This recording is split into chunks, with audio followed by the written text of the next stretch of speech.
évidemment, apparemment, donné la place de la cerise sur le gâteau.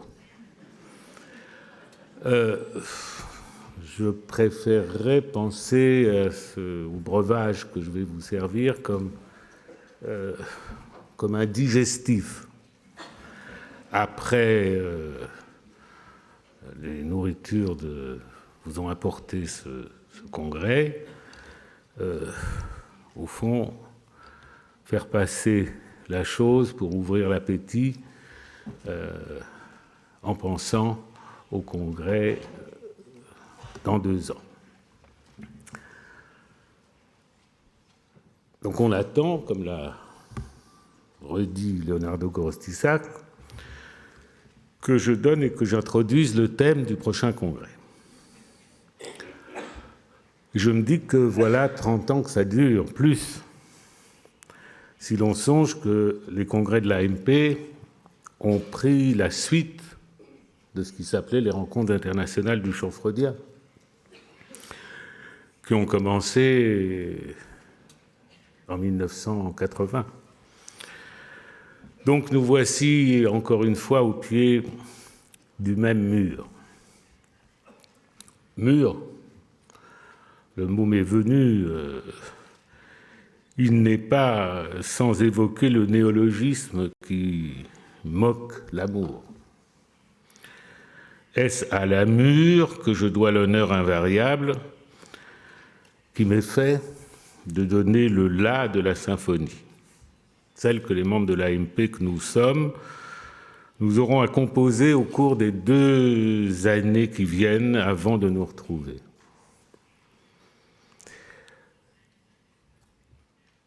Est-ce là un fait de transfert rémanent à l'endroit de celui à qui est revenue la charge de fonder notre association jadis. Mais comme je l'ai rappelé, la charge d'intituler, de donner un nom, au moins un thème, je l'assumais dès avant, dès la première rencontre internationale qui s'était à Buenos Aires, en la présence de Lacan. Si à mur il y a, je ne le rapporterai pas à la fonction de fondateur que rien ne consacre dans nos statuts,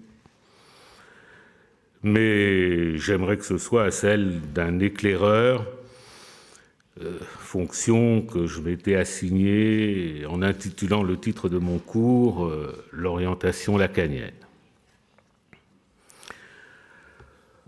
À mur, ça veut surtout dire qu'il faut percer le mur, à chaque fois le mur du langage, pour essayer de serrer de plus près, ne disons pas le réel, ce que nous faisons dans notre pratique analytique. Mais enfin, m'orienter dans la pensée de Lacan a fait mon souci, et je sais que nous le partageons. L'Association mondiale, en fait, n'a pas d'autre cohésion. Du moins, ce souci est-il au principe du rassemblement que nous formons, par-delà les statuts, par-delà les mutualismes, et même par-delà les liens qui se tissent d'amitié, de sympathie entre nous au cours des années. Lacan revendiquait pour sa pensée la dignité. C'est, disait-il, qu'elle s'appliquait à sortir des sentiers battus. Et en effet, cette pensée déroute. Et il s'agit pour nous de la suivre dans des voies inédites. Ces voies sont souvent obscures. Elles le sont devenues davantage lorsque Lacan s'est enfoncé dans son dernier enseignement. Nous aurions pu le laisser là, l'abandonner. Mais nous nous sommes engagés à sa suite. Et les 2 derniers congrès en portent le témoignage. Pourquoi nous être engagés à sa suite dans ce difficile rameau dernier de son enseignement? Nous ne compterons pas pour rien le goût du déchiffrage. J'ai ce goût, et nous l'avons, pour autant que nous sommes analystes. Et nous le sommes assez pour apercevoir, à certains éclairs, trouant les nuées obscures du propos de Lacan,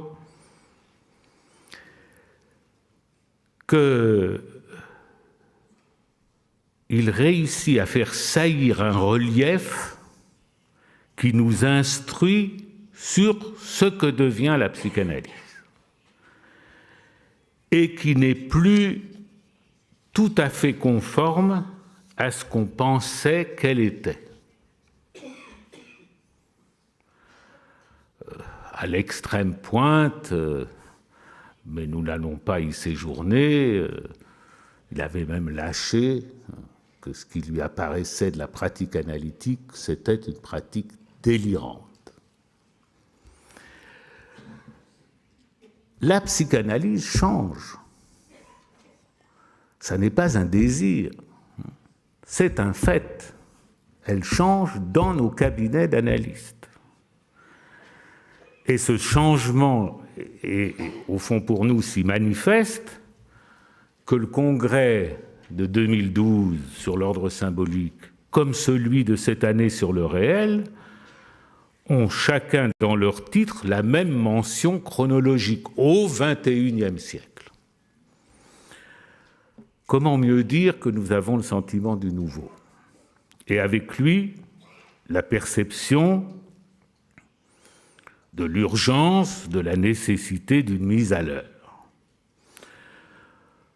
Comment n'aurions-nous pas, par exemple, comment n'aurions-nous pas l'idée d'une cassure quand Freud invente à la psychanalyse, si l'on peut dire, sous l'égide de la reine Victoria, parangon de la répression de la sexualité, alors que le XXIe siècle connaît la diffusion massive de ce qui s'appelle le porno,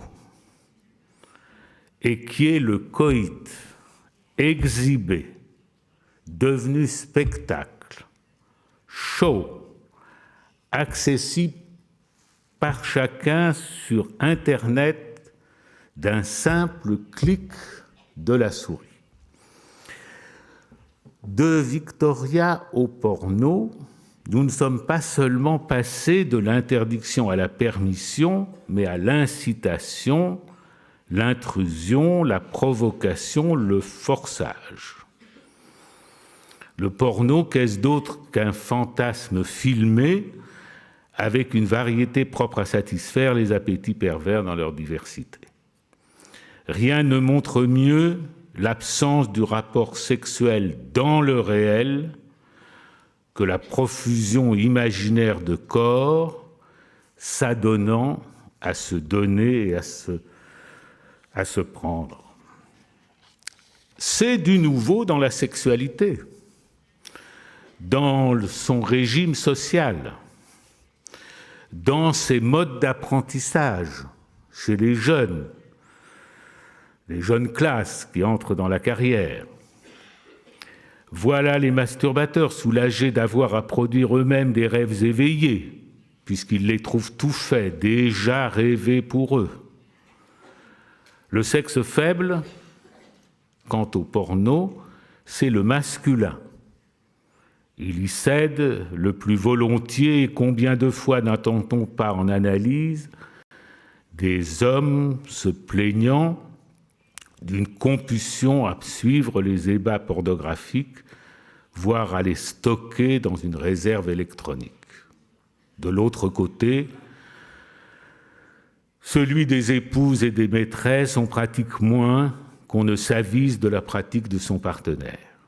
Et alors, c'est selon, on le tient pour une trahison ou pour un divertissement sans conséquence. Cette clinique de la pornographie est du XXIe siècle. Je l'évoque, mais elle mériterait d'être détaillée parce qu'elle est insistante et depuis une quinzaine d'années, elle s'est rendue extrêmement présente dans les analyses. Mais comment ne pas évoquer, à propos de cette pratique si contemporaine, ce que furent signalés par Lacan le déferlement des effets du christianisme dans l'art. Ces effets qui furent portés à leur acmé par le baroque. Au retour d'Italie, d'une tournée dans les églises que Lacan appelait joliment une orgie, il notait, c'est dans son séminaire encore, tout est exhibition de corps évoquant la jouissance. Voilà où nous en sommes dans le porno. Cependant, l'exhibition religieuse des corps pâmés laisse toujours hors de son champ la copulation même. De la même façon que la copulation est hors champ, dit Lacan, dans la réalité humaine. Curieux retour de cette expression, réalité humaine. C'est celui dont fit usage le premier traducteur de Heidegger en français pour exprimer le Dasein. Il avait traduit Dasein par réalité humaine. Mais voici longtemps que nous avons coupé la voie du laisser-être à ce Dasein. À l'ère de la technique, la copulation ne reste plus confinée dans le privé à nourrir les fantasmes particuliers à chacun, elle est désormais réintégrée dans le champ de la représentation, elle-même passée à une échelle de masse. Une seconde différence est encore à souligner entre le porno et le baroque. Tel que défini par Lacan, le baroque viserait la régulation de l'âme par la vision des corps, la scopie corporelle. Rien de tel dans le porno, nulle régulation, plutôt une perpétuelle infraction. La scopie corporelle fonctionne dans le porno comme une provocation à une jouissance destinée à s'assouvir sur le mode du plus de jouir. Mode transgressif par rapport à la régulation et homéostatique et précaire dans sa réalisation silencieuse et solitaire. Ordinairement, la cérémonie de part et d'autre de l'écran s'accomplit sans parole, si avec les soupirs ou les cris mimés du plaisir. L'adoration du phallus, jadis secret des mystères, demeure un épisode central, sauf dans le porno lesbien, un épisode central mais désormais banalisé. La diffusion planétaire de la pornographie par le biais de la toile électronique a sans doute des effets dont le psychanalyste a le témoignage. Que représente l'omniprésence du porno au commencement de ce siècle? Rien d'autre que le rapport sexuel n'existe pas. Voilà ce qui est répercuté, ce qui est en quelque sorte chanté par ce spectacle incessant et toujours disponible. Car seule cette absence est susceptible de rendre compte de cet engouement dont nous avons déjà à suivre les conséquences dans les mœurs des jeunes générations. Quant au style des relations sexuelles, désenchantement, brutalisation, banalisation, la furie copulatoire atteint dans la pornographie un zéro de sens qui fait songer à ce que Hegel, ça fait songer, Ça fait songer les lecteurs de la phénoménologie de l'esprit, qui ne sont pas bons. Un zéro de sens qui fait songer à ce que Hegel dit de la mort infligée par la liberté universelle devant la terreur, à savoir qu'elle est, je cite, la plus froide et la plus plate, sans plus de signification que de trancher une tête de chou ou d'engloutir une gorgée d'eau. La copulation pornographique a la même vacuité sémantique. Le rapport sexuel n'existe pas, point d'exclamation. Faut-il entendre cette sentence avec l'accent que met Plutarque quand il rapporte, seul à le faire dans l'Antiquité, la parole fatale qui retentit sur la mer, le grand Pan est mort. L'épisode figure dans le dialogue intitulé sur la disparition des oracles. Je l'ai jadis évoqué dans mon cours. Et la parole retentit comme le dernier oracle, annonçant qu'après lui, d'oracle, il n'y en aurait plus. C'est comme l'oracle qui annonce que les oracles ont disparu. De fait, à cette époque, sous Tibère, dans tout le territoire de l'Empire romain, les sanctuaires où la foule jadis se pressait pour solliciter et recueillir les oracles connurent une désaffection croissante. Une mutation invisible cheminant dans les profondeurs du goût fermait la bouche des oracles inspirés par les démons de la mantique. Je dis démons, pas parce qu'ils étaient méchants, mais parce qu'on appelait démons des êtres intermédiaires entre les dieux et les hommes. Et sans doute la figure de Pan les représentait-il. Bien, nous ne pouvons qu'être sensibles au sort des oracles et à ce que un jour, en effet, ils s'effacèrent dans une zone où ils avaient été recherchés goulûment. Nous ne pouvons qu'être sensibles au sort des oracles dans la mesure où notre pratique de l'interprétation, avons-nous coutume de dire, est oraculaire. Mais notre oracle à nous, c'est justement le dit de Lacan sur le rapport sexuel. Lacan l'a formulé bien avant qu'advienne la pornographie électronique dont je parle. Et pourtant, ce dit nous permet de mettre à sa place le fait de la pornographie. Le fait de la pornographie n'est nullement, qui songerait, la solution des impasses de la sexualité.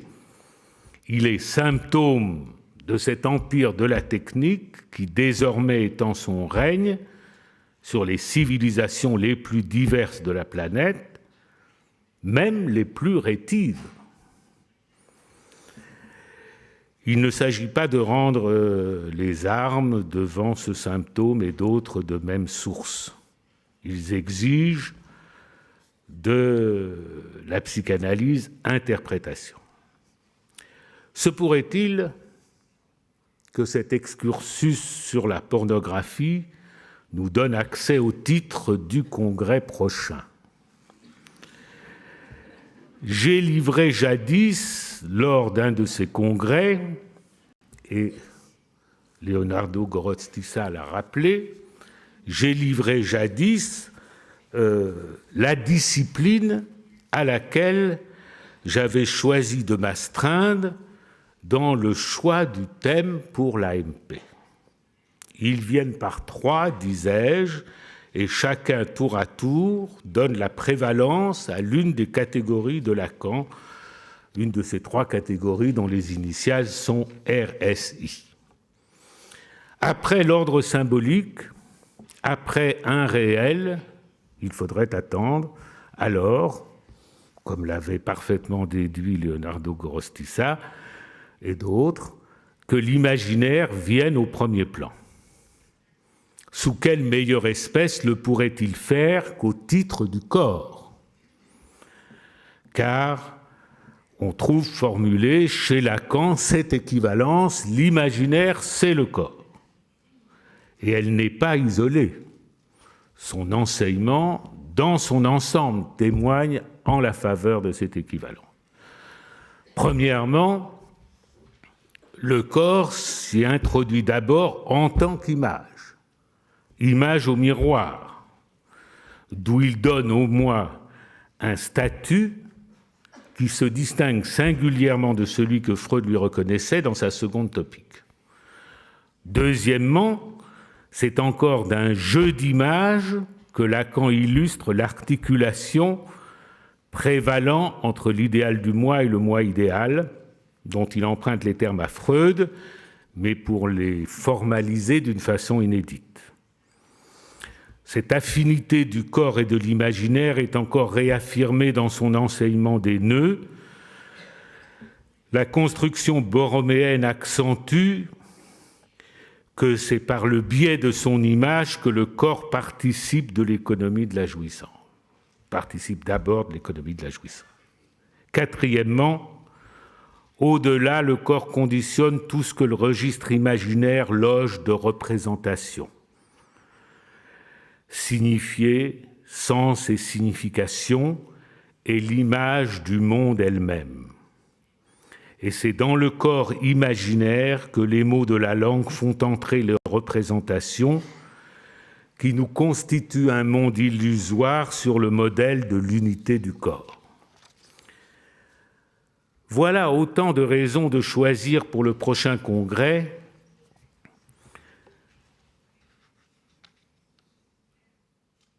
le faire varier le thème du corps dans la dimension de l'imaginaire. Et j'étais presque rallié à cette idée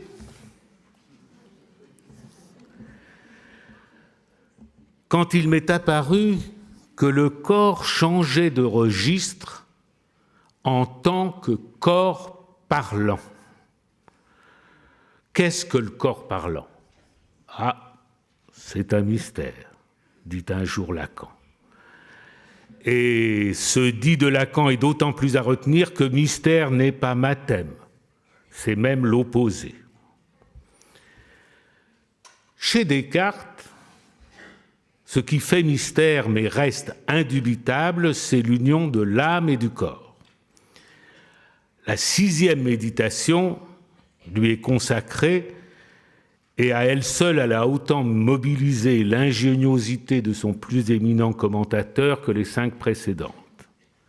Cette union, en tant qu'elle concerne mon corps, meum corpus, vaut comme 3e substance entre substance pensée et substance étendue.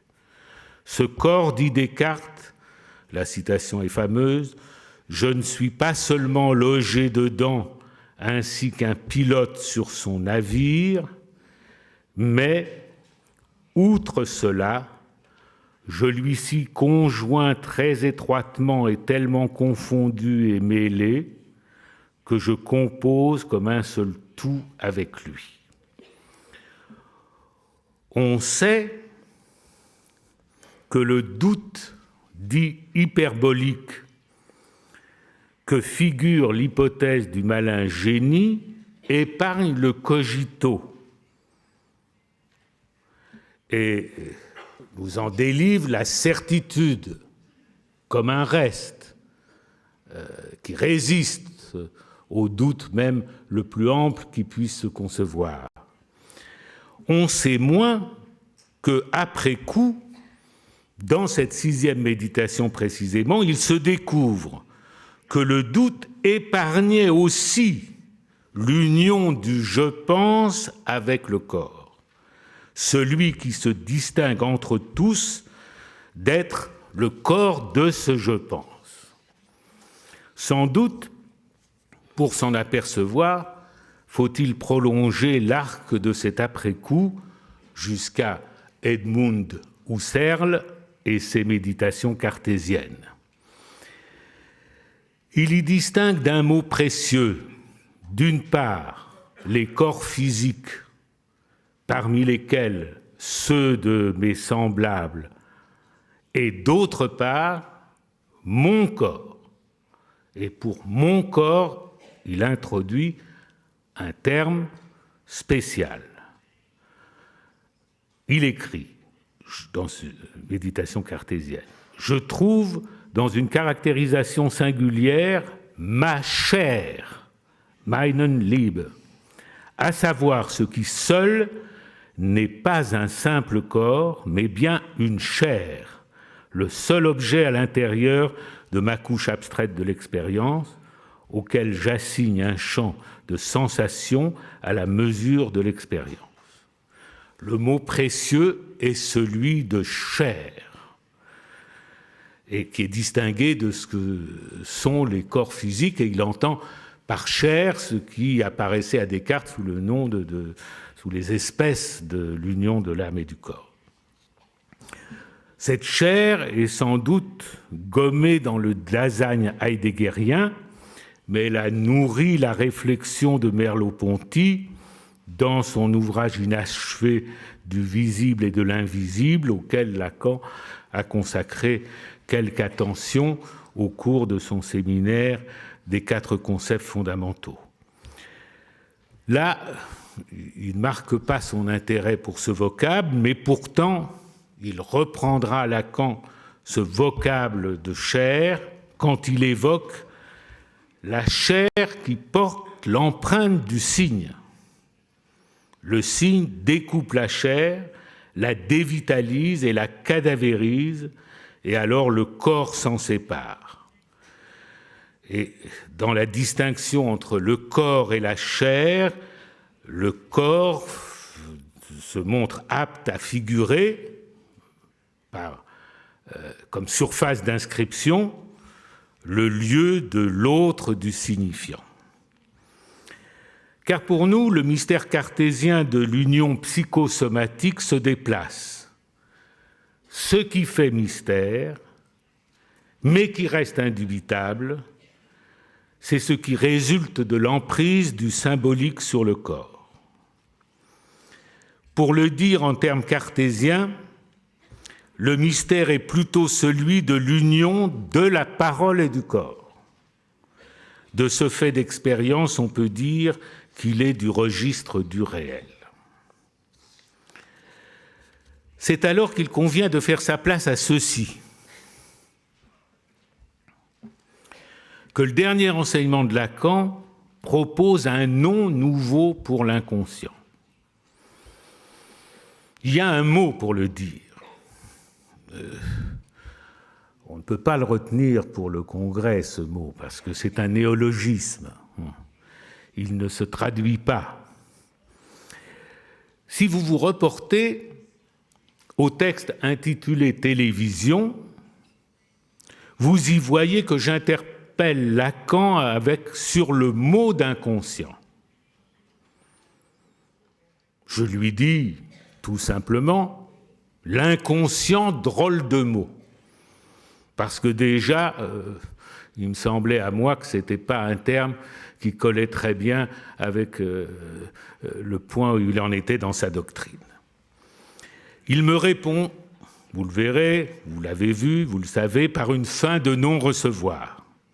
Freud n'en a pas trouvé de meilleur et il n'y a pas à y revenir. Donc, il admet que ce mot est imparfait et il se désiste de toute tentative de le changer. Mais 2 ans plus tard, il avait changé d'avis. Si on en croit son écrit « Joyce le symptôme », où il avance, le néologisme que je disais, dont il prophétise qu'il remplacera le mot freudien de l'inconscient, le par l'être. Voilà l'opération dont je propose qu'elle nous donne notre boussole pour le prochain congrès. Cette métaphore, la substitution du par-l'être lacanien à l'inconscient freudien, fixe une étincelle. Je propose de la prendre comme l'index de ce qui change dans la psychanalyse au XXIe siècle, quand elle doit prendre en compte un autre ordre symbolique et un autre réel que ceux sur lesquels elle s'était établie. La psychanalyse change, c'est un fait.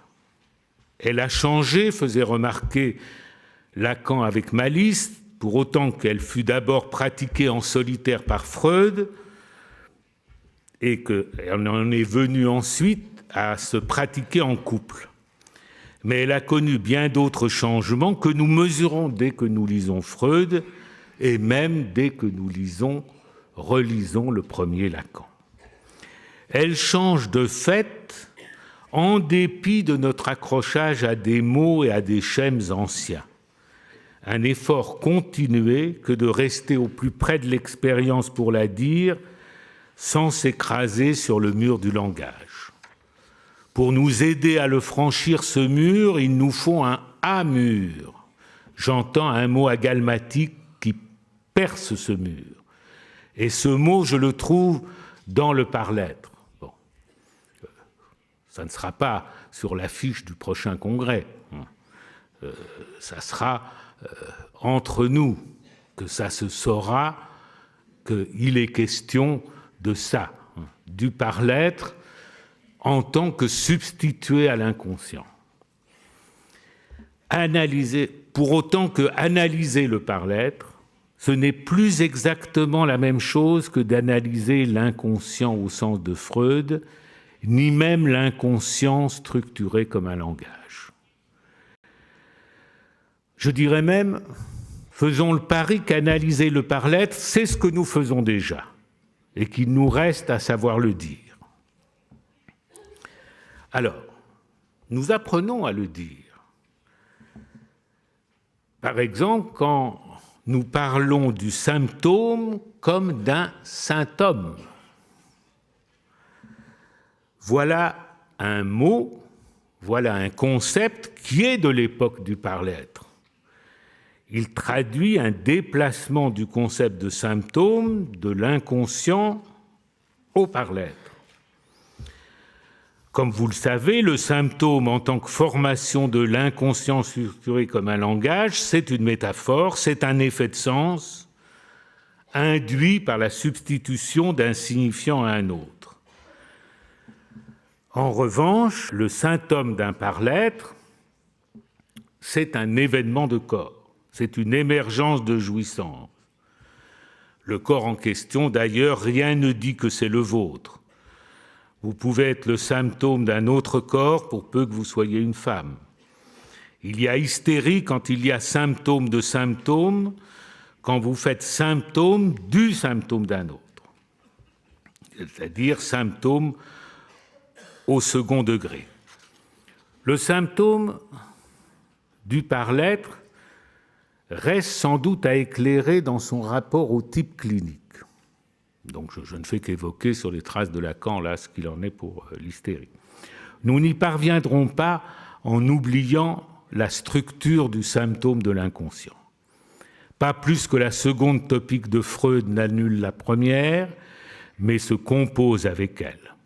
De même, Lacan n'est pas venu effacer Freud, mais le prolonger.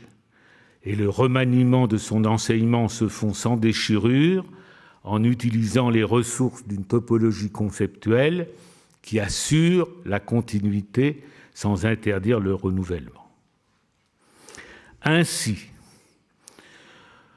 de Freud à Lacan, nous dirons que le mécanisme du refoulement nous est explicité par la métaphore, comme de l'inconscient ou par l'être, la métaphore nous donne l'enveloppe formelle de l'événement de corps.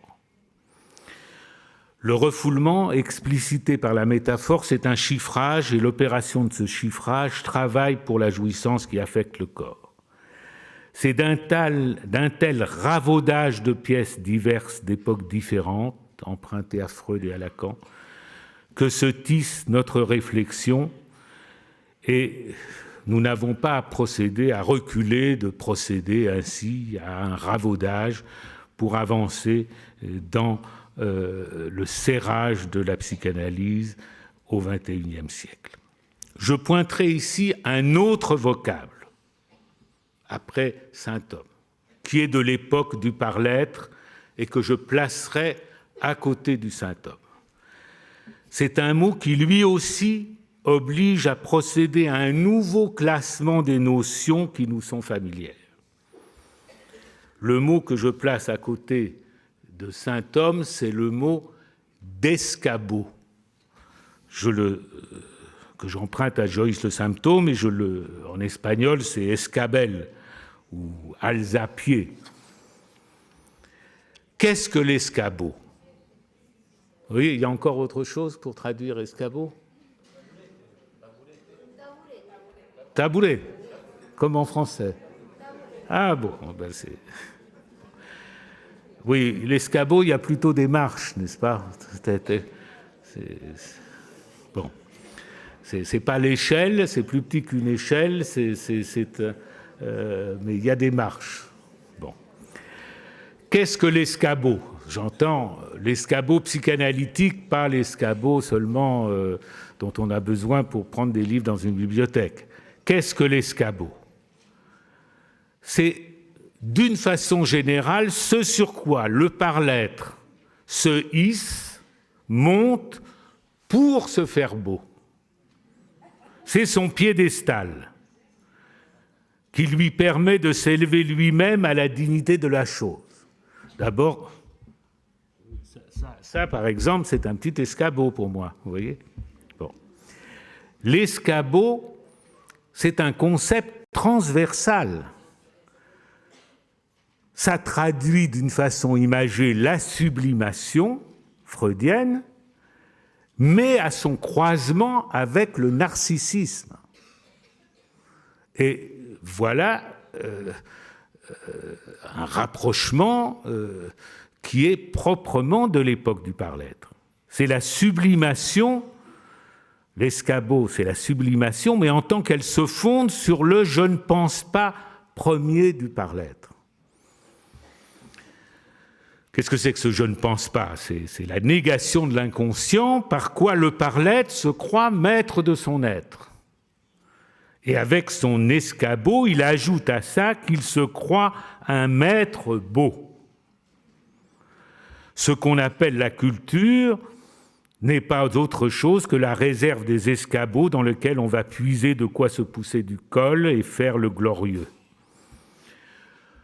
Et je me disais, pour donner l'exemple de ces catégories qui me paraissent poindre et dont nous avons besoin, je me disais que je pourrais essayer un parallèle entre le saint-homme et l'escabeau. Qu'est-ce qui fomente l'escabeau? C'est le par-l'être sous sa face de jouissance de la parole. C'est cette jouissance de la parole qui donne naissance aux grands idéaux du bien, du vrai, du beau.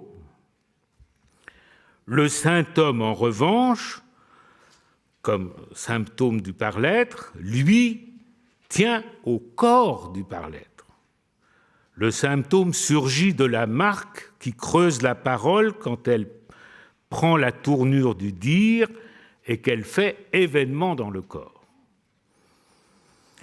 L'escabeau est du côté de la jouissance de la parole qui inclut le sens. En revanche, la jouissance propre au symptôme exclut le sens. Si Lacan s'est passionné pour James Joyce, et spécialement pour son ouvrage Finnegan's Wake,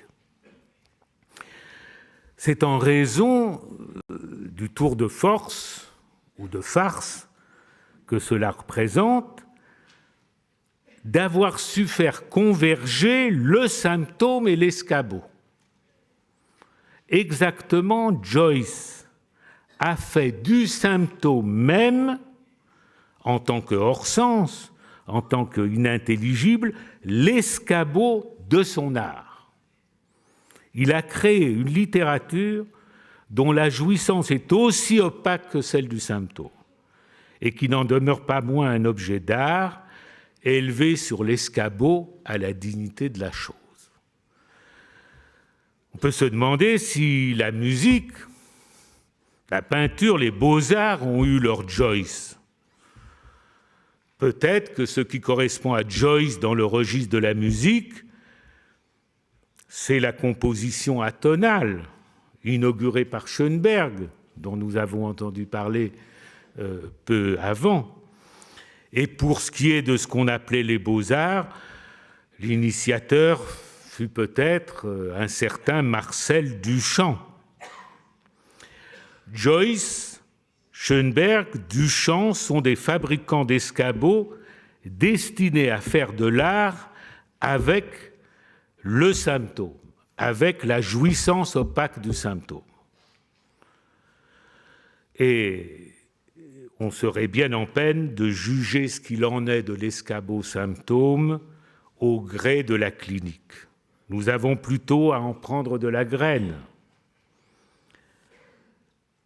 Mais, dites-moi, faire de son symptôme un escabeau, n'est-ce pas précisément ce dont il est question dans la passe, où on joue de son symptôme et de sa jouissance opaque? Faire une analyse, c'est travailler à la castration de l'escabeau pour mettre au jour la jouissance opaque du symptôme. Mais faire la passe, c'est jouer du symptôme ainsi nettoyé pour s'en faire un escabeau, aux applaudissements du groupe analytique.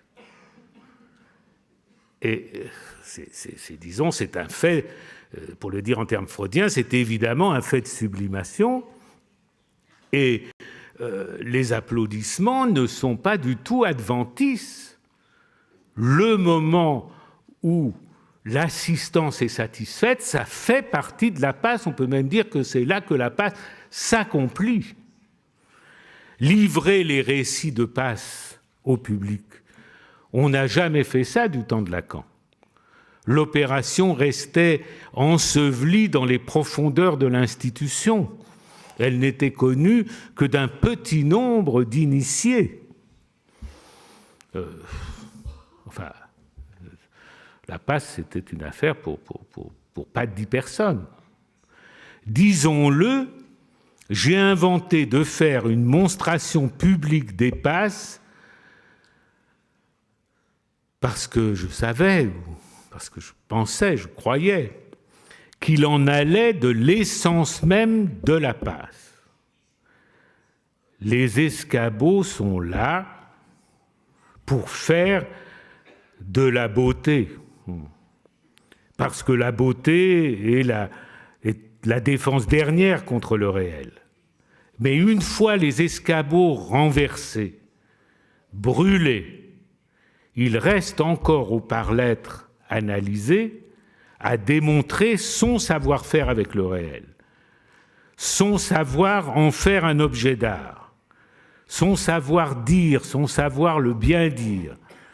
Et c'est ce dont donne l'amorce, la prise de parole qu'il est invité à faire. L'événement de passe, ce n'est pas la nomination, décision d'un collectif d'experts. L'événement de passe, c'est le dire d'un seul, l'analyste de l'école, quand il met en ordre son expérience, quand il l'interprète au bénéfice du tout venant d'un congrès, qu'il s'agit de séduire et d'enflammer, et c'est ce qui a été mis à l'épreuve largement pendant ce dernier congrès. Un dire, c'est un mode de la parole qui se distingue de faire événement. Freud discriminait entre les modes de la conscience, conscient, préconscient, inconscient. Pour nous, s'il y a des modes à distinguer, ce n'est pas dans la conscience, mais des modes de la parole. En termes de rhétorique, il y a la métaphore et la métonymie. En termes de logique, le modal et l'apophantique, l'affirmatif et voire l'impératif. Et dans la perspective stylistique, il y a le cliché, le proverbe, la ritournelle, et de la parole dépend l'écriture. Eh bien, l'inconscient, quand il est conceptualisé à partir de la parole et non plus de la conscience, porte un nom nouveau, le par-l'être. L'être dont il s'agit ne précède pas la parole. C'est au contraire la parole qui décerne l'être à cet animal par effet d'après-coup. Et dès lors, son corps se sépare de cet être pour passer au registre de l'avoir. Le corps, le par-l'être, ne l'est pas, il l'a. Le par-l'être a affaire avec son corps en tant qu'imaginaire comme il a affaire avec le symbolique. Et le troisième terme, le réel, c'est le complexe ou l'implexe des deux autres, le corps parlant, avec ses deux jouissances, jouissance de la parole et jouissance du corps, l'une qui mène à l'escabeau, l'autre qui soutient le saint homme. Il y a chez le par-l'être à la fois jouissance du corps et aussi jouissance qui se déporte hors corps, jouissance de la parole que Lacan identifie avec audace et avec logique à la jouissance phallique en tant qu'elle est disharmonique au corps. Le corps parlant jouit donc sur deux registres. D'une part, il jouit de lui-même, il s'affecte de jouissance, il se jouit, emploi réfléchi du verbe. D'autre part, un organe de ce corps se distingue de jouir pour lui-même, il condense et isole une jouissance à part qui se répartit sur les objets petit a. C'est en quoi le corps parlant est divisé quant à sa jouissance. Il n'est pas unitaire comme l'imaginaire le fait croire. C'est pourquoi il faut que la jouissance phallique se sépare dans l'imaginaire, dans l'opération qui s'appelle la castration. Le corps parlant parle en termes de pulsion, c'est ce qui autorisait Lacan à présenter la pulsion sur le modèle d'une chaîne signifiante. Il a poursuivi sur la voie de ce dédoublement dans sa logique du fantasme, où il disjoint le ça et l'inconscient. Mais le concept du corps parlant est en revanche à la jointure du ça et de l'inconscient. Il rappelle que les chaînes signifiantes que nous déchiffrons à la freudienne sont branchées sur le corps et qu'elles sont faites de substances jouissantes. Freud disait du ça qu'il était le grand réservoir de la libido. Ce dit se déporte sur le corps parlant qui est comme telle substance jouissante. C'est sur le corps que sont prélevés les objets petit a, c'est dans le corps qu'est puisée la jouissance pour laquelle travaille l'inconscient. De la théorie des pulsions, Freud pouvait dire qu'elle était une mythologie. Ce qui n'est pas un mythe, en revanche, c'est la jouissance. L'appareil psychique, Freud l'appelle au chapitre 7 de l'Etheim de Hutung une fiction. Ce qui n'est pas une fiction, c'est le corps parlant.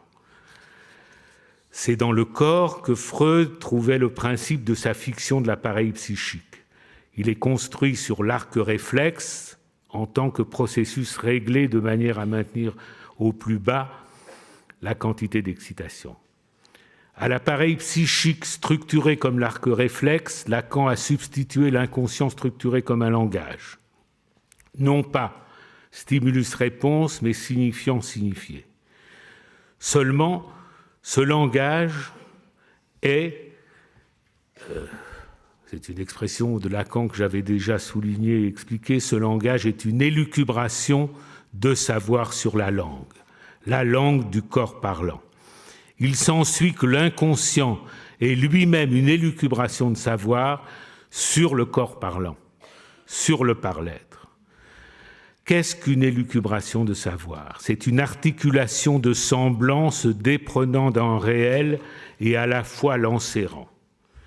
La mutation majeure qui a touché l'ordre symbolique au XXIe siècle, c'est qu'il est désormais conçu très largement comme une articulation de semblants. Les catégories traditionnelles organisant l'existence passent au rang de simples constructions sociales, vouées à la déconstruction. Ce n'est pas seulement que les semblants vacillent, mais ils sont reconnus comme des semblants. Et par un curieux entrecroisement, c'est la psychanalyse qui, par Lacan, restitue l'autre terme de la polarité conceptuelle. Tout n'est pas semblant, il y a un réel. Le réel du lien social, c'est l'inexistence du rapport sexuel. Le réel de l'inconscient, c'est le corps parlant. Tant que l'ordre symbolique était conçu comme un savoir régulant le réel et lui imposant sa loi, la clinique était dominée par l'opposition entre névrose et psychose. L'ordre symbolique est maintenant reconnu comme un système de semblant qui ne commande pas au réel mais lui est subordonné. Un système répondant au réel du rapport sexuel qu'il n'y a pas. Il s'ensuit, si je puis dire, une déclaration d'égalité clinique fondamentale entre les parlêtres. Les parlêtres sont condamnés à la débilité mentale par le mental même, précisément par l'imaginaire comme imaginaire de corps et imaginaire de sens. Le symbolique imprime dans le corps imaginaire des représentations sémantiques dont le corps parlant tisse ses délires. C'est en quoi sa débilité voue le corps parlant comme tel au délire. On se demande comment quelqu'un qui a été analysé pourrait encore s'imaginer être normal. Dans l'économie de la jouissance, un signifiant maître en vaut un autre. De la débilité au délire, la conséquence est bonne. La seule voie qui s'ouvre au-delà, c'est pour le par-l'être de se faire dupe d'un réel, c'est-à-dire de monter un discours où les semblants coincent un réel auquel croire sans y adhérer, un réel qui n'a pas de sens, indifférent au sens et qui ne peut être autre que ce qu'il est. La débilité, c'est au contraire, donc là je vante être dupe d'un réel, la débilité, c'est au contraire la duperie du possible. Être dupe d'un réel, c'est la seule lucidité qui est ouverte au corps parlant pour s'orienter. Débilité, délire, duperie. Telle est la trilogie de fer qui répercute le nœud de l'imaginaire, du symbolique et du réel. Jadis, on parlait des indications d'analyse. On évaluait si telle structure se prêtait à l'analyse et on indiquait comment refuser l'analyse à qui la demandait pour manque d'indication. À l'époque du par-l'être, disons la vérité, on analyse n'importe qui. Analyser le par-l'être demande de jouer une partie entre délire, débilité et duperie. C'est diriger un délire de manière à ce que sa débilité cède à la duperie du réel. Freud avait affaire encore à ce qu'il appelait le refoulement. Et nous avons pu constater dans les récits de Passe à quel point cette catégorie est désormais peu usitée. Certes, il y a des ressouvenirs, mais rien n'atteste l'authenticité d'aucun, aucun n'est final. Le dit retour du refoulé est toujours entraîné dans le flux du par-l'être, où la vérité se révèle incessamment menteuse. À la place du refoulement, l'analyse du par-l'être installe la vérité menteuse, qui découle de ce que Freud a reconnu comme le refoulement originaire. Mais cela veut dire que la vérité est intrinsèquement de la même essence que le mensonge. Le proton pseudos est aussi le faux ultime. Ce qui ne ment pas, c'est la jouissance. Là où les jouissances du corps parlant. L'interprétation n'est pas un fragment de construction portant sur un élément isolé du refoulement, comme le voulait Freud. Elle n'est pas l'équilibration d'un savoir. Elle n'est pas non plus un effet de vérité aussitôt absorbé par la succession des mensonges. L'interprétation est un dire qui vise le corps parlant, et pour y produire un événement, pour passer dans les tripes, disait Lacan. Cela ne s'anticipe pas, mais se vérifie après coup, car l'effet de jouissance est incalculable. Tout ce que l'analyse peut faire, c'est s'accorder à la pulsation du corps parlant pour s'insinuer dans le symptôme. Quand on analyse l'inconscient, le sens de l'interprétation, c'est la vérité. Quand on analyse le par-l'être, le corps parlant, le sens de l'interprétation, c'est la jouissance. Ce déplacement de la vérité à la jouissance donne la mesure de ce que devient la pratique analytique à l'ère du par-l'être. C'est pourquoi je propose, pour le prochain congrès, de nous réunir sous la bannière « L'inconscient et le corps parlant ». C'est là un mystère, disait Lacan, nous tenterons d'y entrer et de l'éclaircir. Quelle ville nous serait plus propice que Rio de Janeiro ? Sous le nom du pain de sucre, elle a pour emblème le plus magnifique des escabeaux. Merci.